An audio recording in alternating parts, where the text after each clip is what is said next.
Cette conférence va maintenant être enregistrée. Bonjour tout le monde, mercredi 12 décembre 2018, point bourse du jour.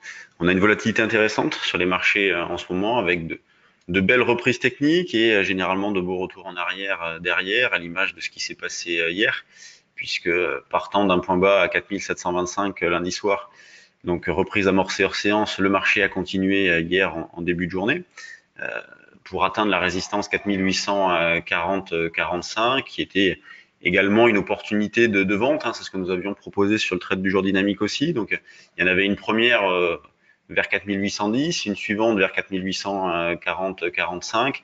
Et derrière, le marché est fortement revenu en arrière on est revenu sur les niveaux du milieu de matinée dans la zone des 4780. En ce qui nous concerne, on a surtout racheté sur 4795, 4800, partant de 4845, ça faisait déjà un bel écart. Et ce matin, le marché repart de l'avant, donc on est toujours autour de cette résistance 4840-45. C'est une zone de vente par anticipation possible, dans l'idée de jouer un retour vers 4820 et surtout vers 4805-10.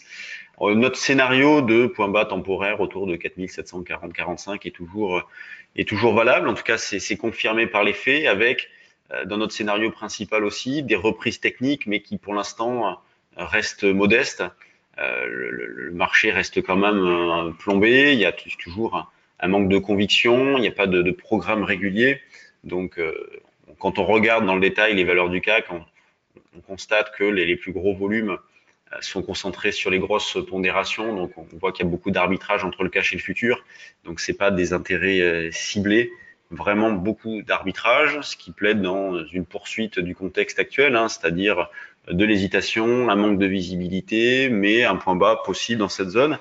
D'ailleurs, nous, sur le trade du jour action, on a proposé hier plusieurs valeurs pour jouer ce scénario-là. Quand on regarde du côté du DAX, c'est bien même constat. Donc, zone de vente pour commencer autour de 10 880-85. Au-dessus, ça serait 915-20. Donc, on continue à travailler vendeur avec un point bas, nous, qu'on avait estimé autour de 10 600, 10 650. C'est 10 650 qu'on avait proposé sur le trade du jour dynamique. Donc, un niveau qui a été atteint, même légèrement dépassé, mais on est dans les mêmes configurations sur le CAC, sur le DAX, avec des biais baissiers, des niveaux d'infirmation qui sont loin. C'est pour ça qu'il est plutôt intéressant d'acheter des calls dans cette phase-là. On abaissera les niveaux de rupture dans les prochains jours, prochaines semaines, mais bon, il faut les rapprocher d'une manière sensible. Donc, pour l'instant, on va attendre. Donc, ça sert à rien de les rapprocher, de les baisser d'une centaine de points, partant de 5250 sur le CAC, par exemple. On va les baisser d'une manière beaucoup plus importante. Donc, on va faire ça dans les prochains jours. Sur l'eurodoll, eh bien, ça reste baissier. L'eurodoll reste plombé, d'ailleurs. Hier, on a eu une petite reprise. Donc, on a failli vendre sur le trade du jour. On avait proposé un 14,07 le matin. On s'est arrêté à 1,14 et derrière, il a perdu une centaine de pips. Donc, pour ce matin, eh bien, on va essayer de vendre vers un 13,70 jusqu'à un 13,90, 1,14. On continue de travailler vendeur. Le niveau d'infirmation, il a le mérite de ne pas être trop loin puisqu'il est à un 16,25. Donc, partant de 1,14, il est à 200 pips au-dessus. C'est pas non plus énorme vu le nombre d'écarts qu'on a pu réaliser jusqu'à présent. Vraiment, c'est rien du tout. Quand on regarde du côté des actions, donc on a Pernod qui est la plus forteuse du CAC qui prend 3,8%. D'ailleurs, elle vient de franchir ses plus hauts récents. Il y a un fonds activiste, je crois, qui est rentré dans le capital de Pernod, donc c'est ça qui fait booster la valeur.